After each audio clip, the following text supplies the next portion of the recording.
They call him Wild Bill Cullman. He made drag racing history by becoming the first full-body door slammer to go 200 miles per hour in the quarter mile. Bill Cullman, just one of the many Nitrous Pro Modifieds you'll be seeing here at the AC Delco Chevy All-Star Weekend. These are the Nitro Warriors, the top guns of the quarter mile.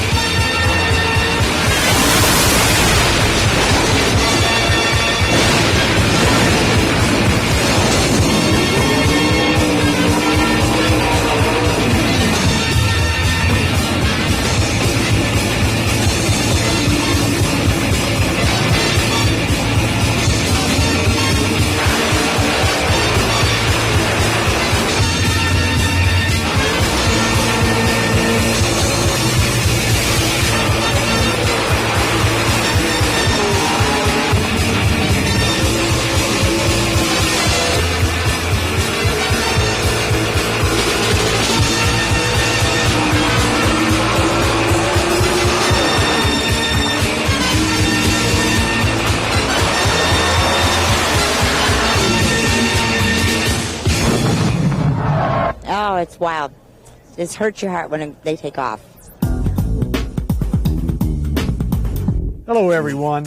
I'm Big Daddy Don Garland. And I'm Kenny Youngblood. And welcome to the Museum of Drag Racing. We're here to bring you the very best in drag racing entertainment. And this episode of Nitro Warriors is called Nitrous Outlaws. Well, Big, that of course means pro mod. We're going to be seeing stars like Bill Cullman, Carl Moyer, and Rob Vanderdraft. Yes, and then we'll see the difference between blown versus nitrous oxide. There was a big controversy at one time about that. Absolutely, and today's show is significant because we're going to show you one of the first all-pro mod shows. Way back in 1990, this footage was shot at Edgewater Park, the Chevy All-Star Weekend. Then we'll be back to the museum here to show you some neat cars. So we'll be right back with Nitrous Outlaws after this break. Stay tuned.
Chevy All-Star Weekend. Carol Bell utilizing a 697-cubic-inch Wayne County Chevrolet, while the Sonny Leonard prepared Chevy coming out of the left lane of Carl Moyer, 622 cubic inches. It's second gear time. And here comes the Corvette. Corvette 763 winning a lap time. Here come the next two cars. It's a 1990 Beretta, 615 cubic inch Dalton Automotive Chevrolet prepared out of Charlotte, North Carolina, nitrous powered. Wally Bell definitely will have his hands full here as the Ohio Valley Street Cars machine will be coming out of the right lane. Here comes the number one qualifier in the program from Knoxville, Tennessee. Vanderdraft, of course, is 622 cubic inch Eagle Racing prepared big block Chevrolet on nitrous oxide. His crew chief Tony Smith is here with him this weekend, as he is always.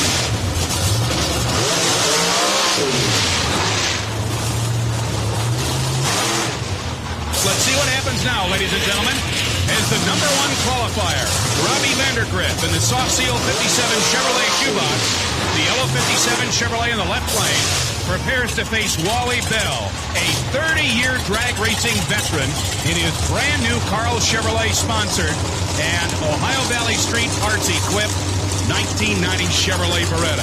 We're ready to go. The two cars have moved into stage, ladies and gentlemen, and in just a moment, the yellow to green light circuit will be completed and the cars will be off to another sub 7.5 second pass down the quarter mile. We're out of the gate. The Costco Chevrolet lead by a car length. Robbie Vanderdraft off on another dynamite pass, 7:51 at 196.72 miles per hour.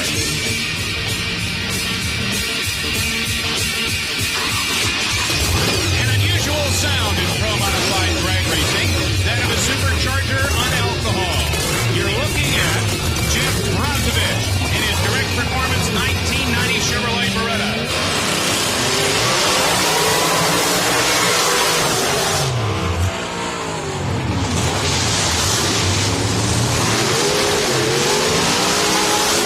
Now making its burnout, John, is the soft seal 62 Impala of Tom Jacobson. Tom Jacobson from Rolling Hills, California, is a 600 cubic inch E-Black Chevrolet powered with nitrous oxide. Right, and what Brozovich is trying to do with that short hop burnout, he's already laid down a guide path for the slicks as they leave the starting line, but the dry hops are to warm the clutch up. They're out of the gate. Impala in the lead in second gear. Will the blown Beretta be able to chase down the Chevy Impala? The winner is the Chevy Impala. Time 7:75 at 191.45 miles per hour. We begin to see now what appears to be a little puffs of steam coming out the top of the vehicle. The drivers are purging all possible oxygen out of their nitrous oxide injection systems, so that when they hit the button in mid-course, nothing but nitrous oxide enters those big block 600 cubic inch Chevrolet racing engines. We're now ready to accelerate from rest. Motors up, they're out, and Little taking the lead. Little with a bit of oil smoke coming from beneath his Chevrolet Camaro is still in the lead. Johnny Little goes 781 to win at 173.74.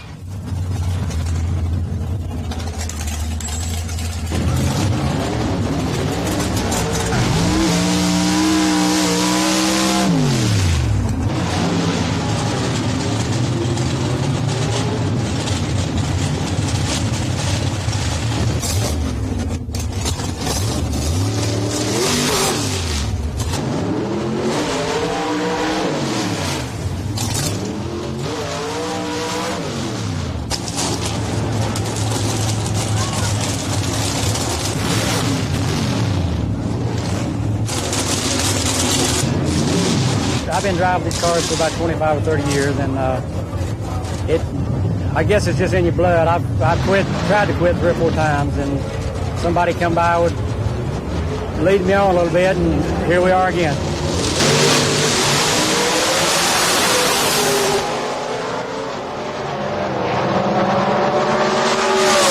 The 1964 Comet was my first national event win. Hi, I'm Ronnie Sox. This is my 1990 version of the 1964 Comet. This is a new Pro Modified class. We run big engines and nitrous oxide. Pro Modified really has crowd appeal. I went to Darlington and watched them. I sat in the stands and watched them. The crowds really like these cars. It's not as much pressure on the driver. You don't have as much pressure as the Pro Stock guys do because they got so many big sponsors. And it's a fun car to drive. One thing that makes it exciting is you don't never know what's beside of you. It's probably be a 1950 model against a 1989 model, a 1990 model. That's what makes it so exciting. This is the NOS system we're running in the car right now. We're just using one system. This thing is brand new to me. That the 200 mile an hour run I ran a while ago was only the third quarter mile run I've run with the car. So we're very pleased with it at this point.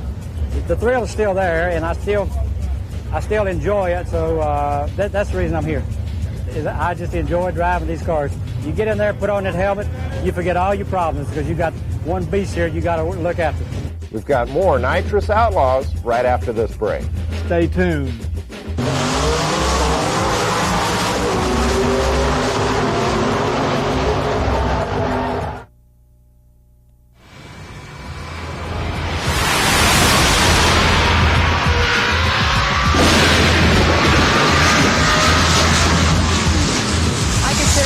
competitor. I'm one of the guys, and they treat me like I'm one of them. It's a little difficult. You know, they say that these cars are harder to drive than a top fuel. I mean, I have between the clutch to leave the starting line, buttons to press for the nitrous oxide, and handling the car at the same time. It's a lot to do. I enjoy driving the car. I want to step up. I want to go faster. I want to be the first woman to run 200 mile an hour in a door slammer. I've gone 197 and change. I mean, I have another two more mile an hour to go. And I'm going to try very hard. I'm going to do it. I'm not going to try. I'm going to do it.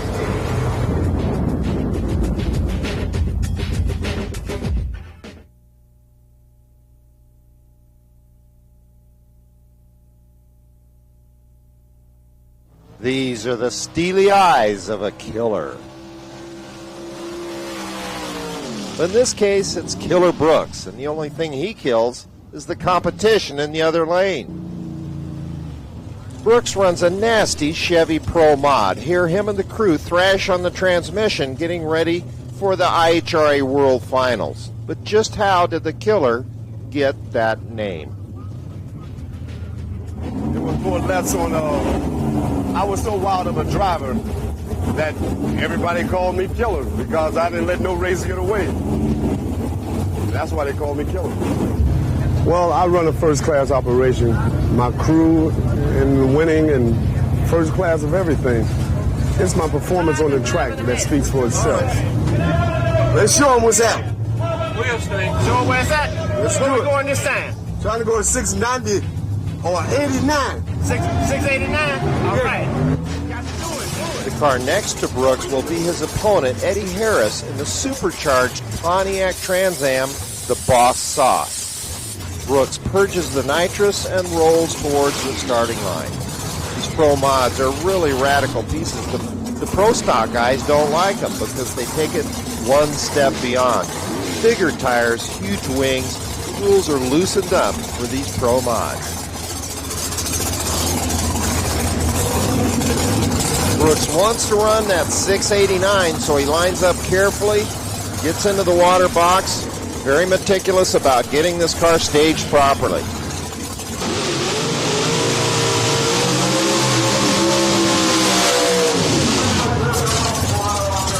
Burnout complete. Brooks inches up to the starting line. The computer goes on, and the car stages. Brooks, who's usually quick off the line, has a malfunction. His disappointment quickly turns to relief as Harris smacks the guardrail, rolling right in front of Brooks. Look at Brooks's head on the replay. You can actually see him having a problem in there as his opponent crashes right in front of him and rolls the car 10 times. What happened, I have a 2-stage system in my car, and there's 2 switches that operate it. I was so rushy in the car, thank God, that I went to flip both of the switches and hit one. The car stalled on me on the starting line. I consistently tried to switch the switch. When I looked up, the guy was in front of me. I had an accident 2 years ago. A guy crossed lanes here at this same particular track. I stayed in that lane. I tore up my car. This time I decided to change lanes and give it gas. And I lucked out that time.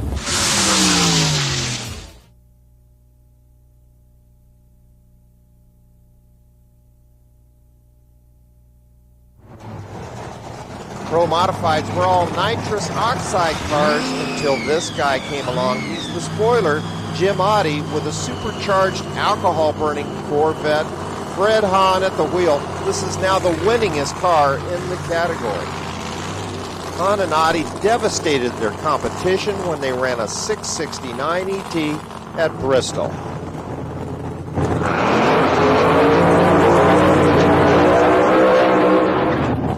The ultimate door slammer, I guess you'd describe it. You can sit on the left, take your normal passenger car, and put the biggest, wildest motor you can build and put it in and try to go 206 seconds.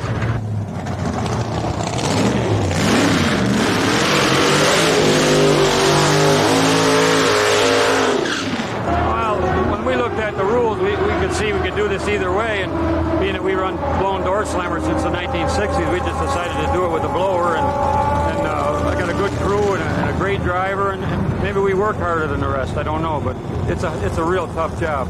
I'd compare it pretty similar to running a top fuel car from as hard as we work.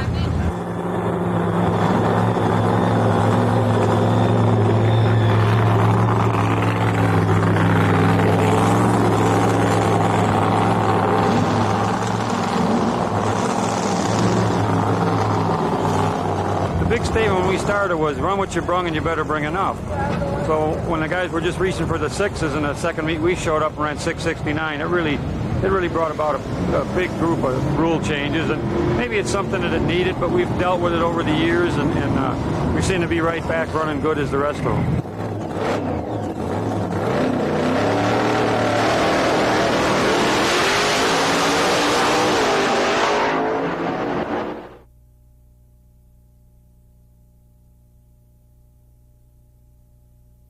Well, Big, it appears that NHRA might be changing their mind on that because we have seen the Pro Mods now at Gainesville and the U.S. Nationals last year.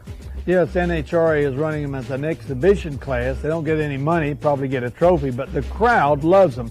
Just watch how they hoot and holler when these cars go down the strip because they really are exotic. To me, they're more fancy and more exotic looking than even the funny cars.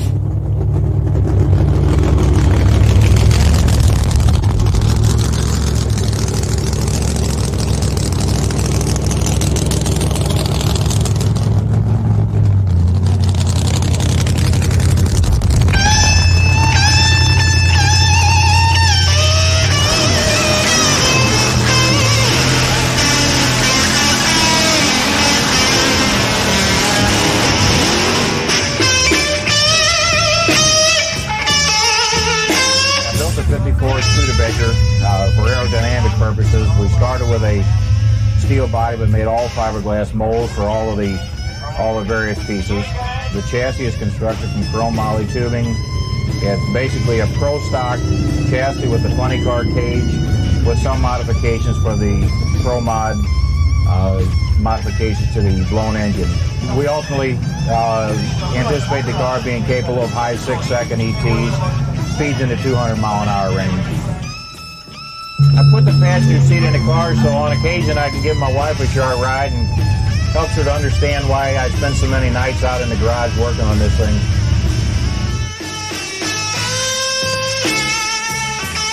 You'll see a special bit we put together on the Pro Mods right after this break. Stay tuned.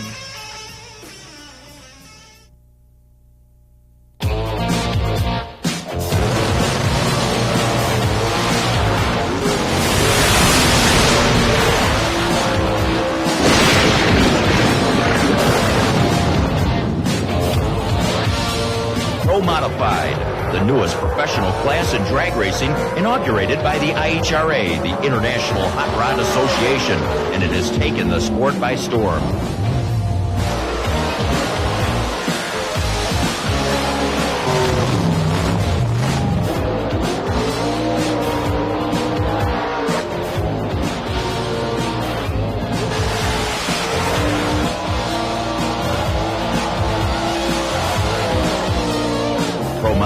Nitrous oxide injected mountain motors and the superstars of championship drag racing, while Bill Cullman, the first man to go over 200 miles per hour.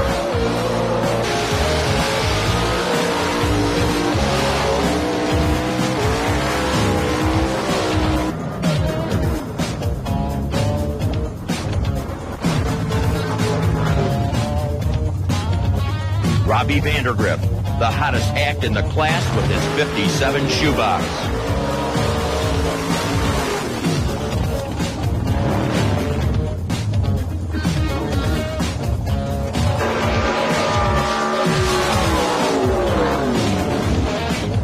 Charlie Carpenter, first man to put nitrous bottles in his 55 shoebox.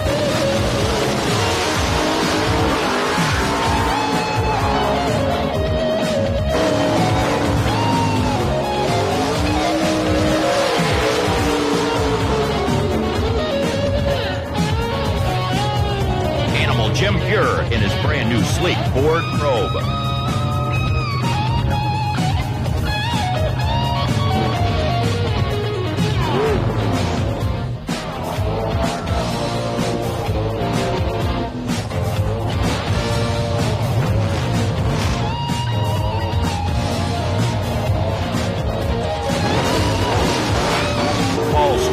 in his eerie, classy, pristine Plymouth.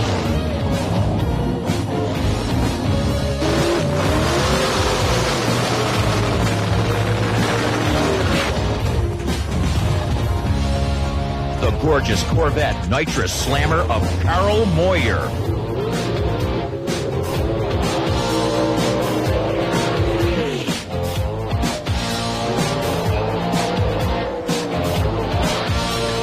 Professor Norm Wisner's Mega Ford.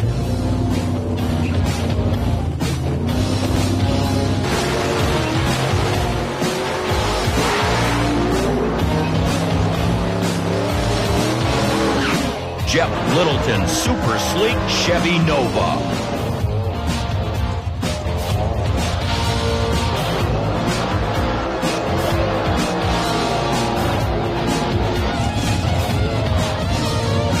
Mike Ashley's high-tech super aerodynamic land missile, a Chevy Beretta.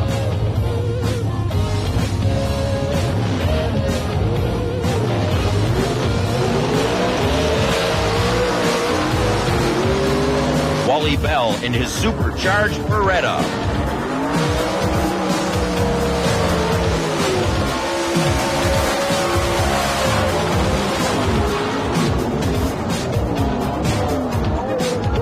The Lone Star Racing Camaro of Donnie Little.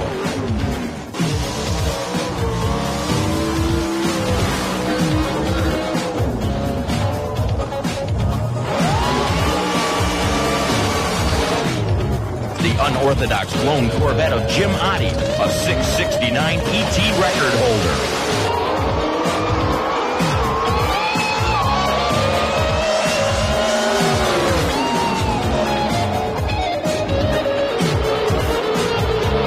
Wild, unpredictable, outrageous, they've injected drag racing with a new enthusiasm. The Pro Modifieds and drag racing at its best.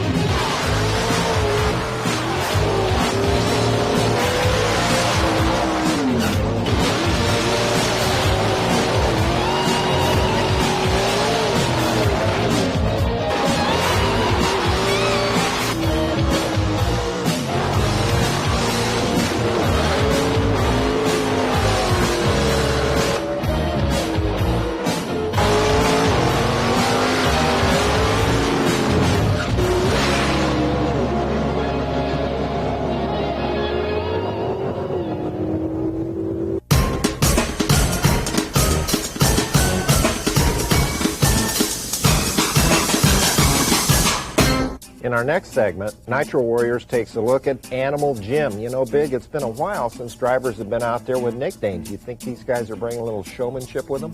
What do you think? Stay tuned.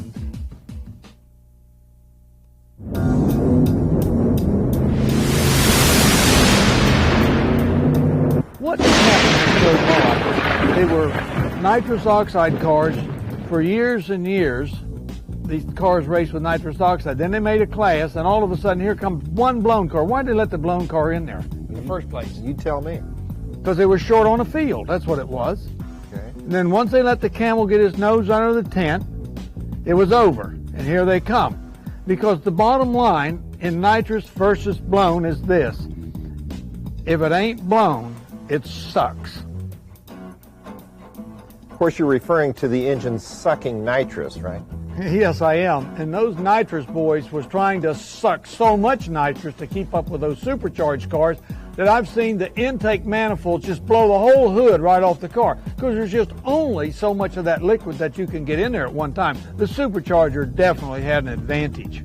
An advantage. I like the nitrous cars myself. I think a lot of the other fans did too. Oh, they did. They loved them. And I'm so sorry that they ever put the superchargers into the class. It should have been a totally separate class. From the mountain-motored power plants that generate 1,500 horses to the low, sleek body lines of the most radical cars. The Pro-Modified Nitrous door slammers have the fastest-growing audience of fans to ever witness quarter-mile combat. Nitrous Outlaws, the Pro-Modifieds.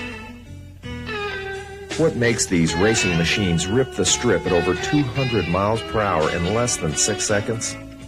In 2 words, it's nitrous oxide. Here's Englishtown Raceway Park, one of the first tracks to bring the pro mods in for match races. Track photographer Norman Blake, who's been there since the beginning, gives us his take on the Nitrous Outlaws. I think they're like funny cars with doors and on gasoline with all the nitrous and stuff like that. One thing, you never know what's going to happen next with them. You know, they fly, either they fly or they do something goofy, it seems like. Seen a low 6-second run, like a 6:15 pass in that, or one that maybe like a burnout that's like 3/4 of the racetrack, back it up and run a great time. You know, that kind of thing. Pro mod racer Animal Jim Fuhrer. That's like being shot out of a cannon. These cars leave the starting line about, I'd say 4 Gs it seems to be on my computer. They hold about 2 Gs all the way down. It's a pretty exciting ride.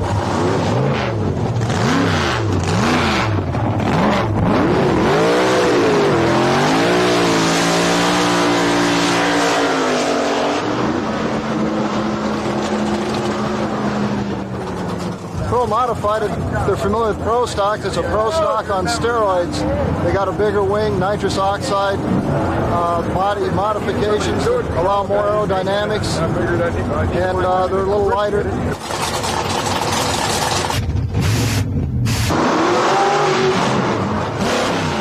Today's Pro Modified is very competitive, not only in IHRA national competition, but also in circuits like the U.S. Super Circuit here and also in match racing. Right now, it looks like the blowers have a slight edge on the nitrous cars. You just hear them warm up and hear the tremendous power. There's no way I can make my car sound like that. I mean, so obviously they have more power. Instead of 2 different types of things, they are 2 different things. But at the same time, the mix creates a lot of excitement and controversy amongst the fans.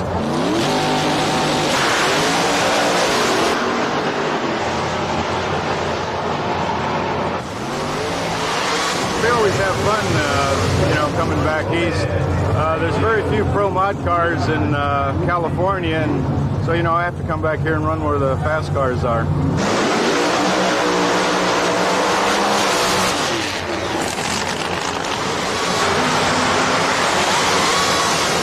I think the spectators like the noise a little bit more and the smoke, and yeah, I've been running a blower car for about 6 years, and I was a little nervous when I first came back here, but let me tell you, these are a great bunch of guys to race with, and I get a lot of help from them, and we have a great time.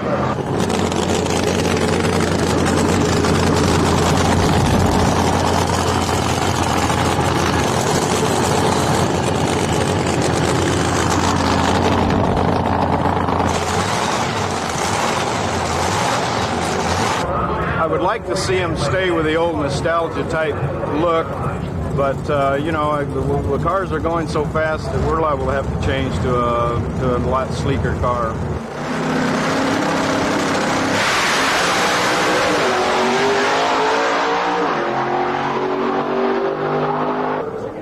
Blowers versus nitrous is a big problem because you have one camp against another camp, and a lot of people are against. The guys that run the nitrous are dead set against the blowers. The guys that run the blowers feel that it's a better way. And I think what you got to do is you have to look at it where you almost really have to have 2 separate classes. You have the blowers and then the nitrous cars. I mean, Bill Cullman was trying to do that last year. We was trying to run both combinations, but it's really not.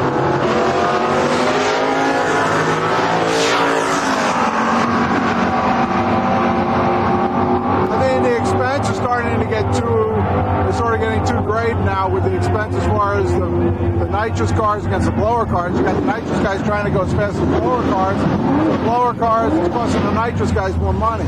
I'd like to show you just how the nitrous system works on this car. What we have here is a 2-stage system. The first stage is used upon the launch of the car. It has X amount of horsepower. After the car is underway, Robbie hits the second button, which allows the car to add more nitrous. This gives the car the tremendous top-end charge that it has. This is the first stage. This is what he launches the car on.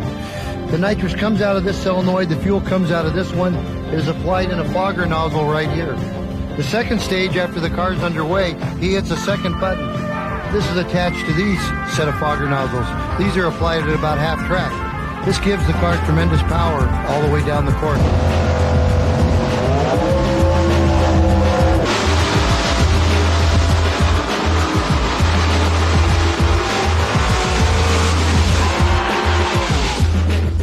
Hold on for more Nitrous Outlaws right after this break. Stay tuned.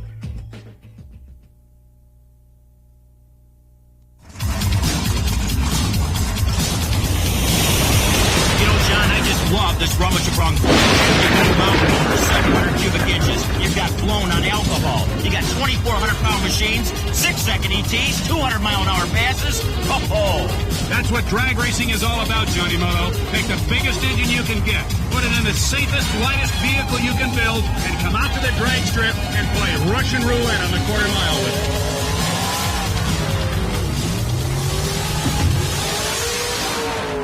Johnny Moto, there's no doubt the Top Fuel and Funny car has its place in the sport of drag racing. But Pro Modified, it's the most explosive new class in the sport. It's got a dynamite future. You know, we can take a look at the front end of the Carl Moyer 1963 split-window Corvette and the narrow front end of Donnie Little's modified for Pro Modified drag racing Chevrolet Camaro and really understand why the guys with the shoeboxes will be doing additional streamlining during the winter of 1990. They're obviously pushing a lot more air out there. And here come two prime examples, Johnny Moto, to the starting line of 1990's Pro Modified drag racing. They move into the pre-stage beams. 7.5 inches away. The second yellow light will go on. They'll be staged. The motors will come up, and we'll have a drag race. First heat, second round, Pro Modified at the Chevy All-Star weekend. They're out of the gate. Hold shot. Boy, that new clutch works beautifully for Donnie Little.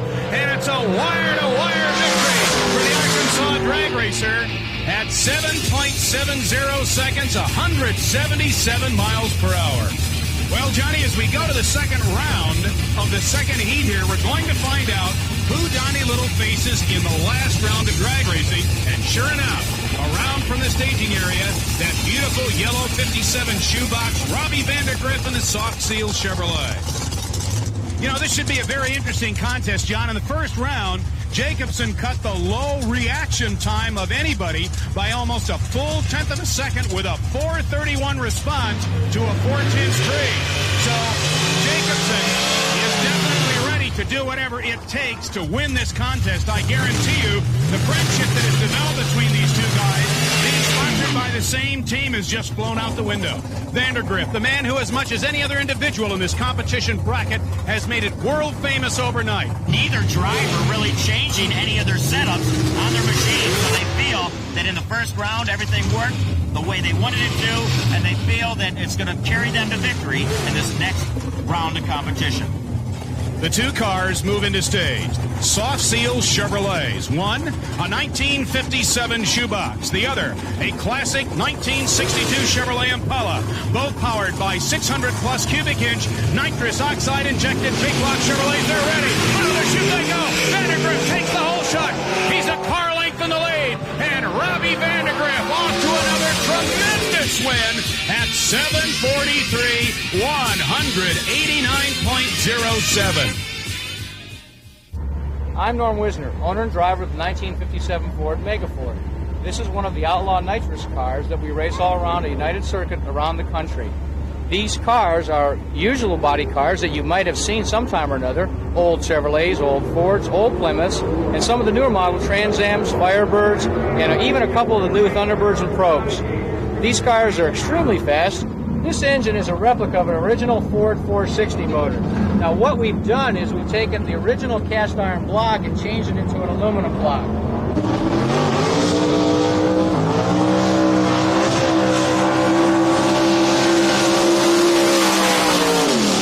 The motor in this case is 638 cubic inches, so you can see that we've borne it out and stroked it a whole lot bigger than what the original 460 motors were. The frame is made out of 4130 chrome moly tubing. The McPherson strut is something that's used very similar on the cars that we have today. The cars themselves have a lot of lightweight fiberglass and aluminum. As you can see, the doors come off the car. They're made out of very lightweight aluminum and fiberglass. This door is so easy to take on and off, and it is made that way so that we can work between rounds and replacing parts that we need to inside the car. with my assistant here, Jerry, who's my crew chief, we can put this door on the car in a matter of a few seconds. Nitrous oxide, as probably most of you know, is what we commonly call laughing gas. Now, we use it a little bit differently than what the doctors and dentists use it for. We use it as a fuel enrichment enhancer. The nitrous system on this car utilizes two different systems. It's got an injection system that directs it directly into the nozzles of the car, or it's got a system that goes inside the manifold. Now, the nitrous oxide that we use is injected as a liquid. What that does, it expands and changes into a gaseous form. What we can do here then is we can burn more fuel. Nitrous oxide does not burn, but it does burn more fuel. So aesthetically, what we can do is put a lot more power in the motor by simply putting more gas and more nitrous into the motor. Well, everybody thinks the carburetors are the way to go, like the old style of tuning, but there's a way for blowers too, because on a bad air day and that, they make their own air and stuff, and they're the ones that can fly. That's what I think. What they think the unfairness is, because you like weigh one against the other, so to speak, and they feel the blowers have got the advantage in that, because they can make their air as to where the guys with carburetors can't make the air, and they got to really tune to try and catch up to those guys. The nitrous that we do inject in the motor is very, very critical that we do maintain the proper pressures. We do keep the nitrous pressure exactly to where it needs to be, as well as the fuel pressure. In order to keep that, we do have some other things that we must do. These two lines over here are what we call purge lines. What these two lines do is they automatically take any gaseous nitrous oxide that we have and exit it outside the car. We're trying to have all liquid nitrous so that we inject it directly into the manifold. As it goes in through the carburetors and in through the manifold, it expands 4 to 1. When it does this, we can mix more gasoline and get more power. We've got a great example coming up here of what we were talking about, blown versus nitrous, because we're going to see Wayne Torkelson's 56 Thunderbird against Charlie Carpenter in his nitrous car. The T-Bird's got a blower on it. You won't want to miss this, so stay put and stay tuned.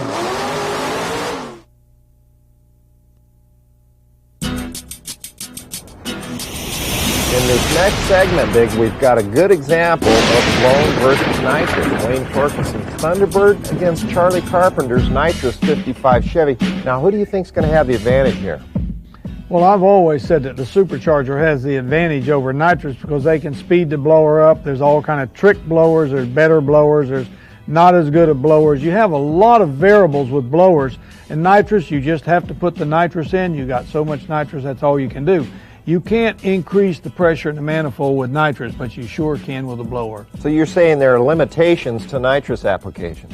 Yes, there certainly is. You can only squirt so much of that liquid nitrous into the combustion chamber, and then you got a problem. Whereas supercharger is taking the air out of the atmosphere and smashing it, crushing it, making it more and more pressure. There's hardly any limit there. Some years ago, there were some guys experimenting with nitrous oxide and fuel motors. Did you ever try that? Never tried it myself, but it certainly was done, and I believe that first 5-second run that Pernod made was with nitrous oxide. Of course, that blew everything up because with nitromethane, you really got a problem when you add nitrous oxide to that. How about a Pro Mod, say, with a blown alcohol engine and add nitrous on top of that? Well, first of all, they wouldn't allow that, but it would make it go lots faster. So nitrous just about going to help anything you put it in? Yes, because it's a form of liquid oxygen. So you're saying that you can only go so big, cubic inch wise, and so much carburetor on a nitrous engine? Well, you could put all the carburetors you wanted to. They can squirt as much volume of nitrous oxide as they want into the engine. But the engine, because it is sucking the air out of the atmosphere, can only suck so much air in there. So at a point, there's no reason to put any more oxygen. You need actually more air out of the atmosphere. Which, of course, you can accomplish with the supercharger. Exactly.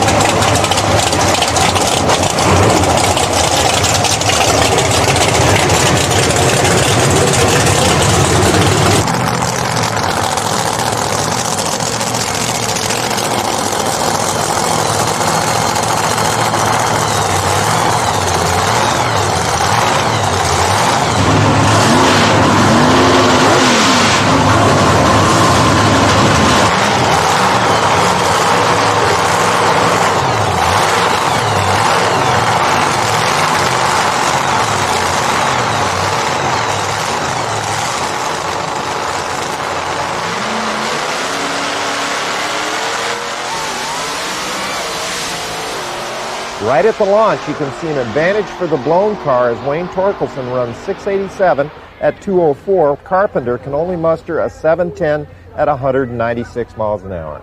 Well, see, that 196 was very good for a nitrous car, but that's just about all they'll do. Now, Big, I see a pro stock car sitting here in the museum. It's Darrell Alderman's car. Right. Now, to look at that and a pro mod, especially in the early days, there wasn't a whole lot of difference, and yet the pro stock guys didn't like the pro mods being out there, did they? No, because even in the early days, Kenny, the pro mods had big engines and nitrous oxide. That was really their claim to fame. So it made them much faster, and they had exceeded the 200 mile an hour mark long before pro stock ever smelled it. So the pro mod stole the thunder from the pro stocks? That's exactly right. We'll be back with the final round of action from the Chevy All-Star Weekend right after this break. So stay tuned.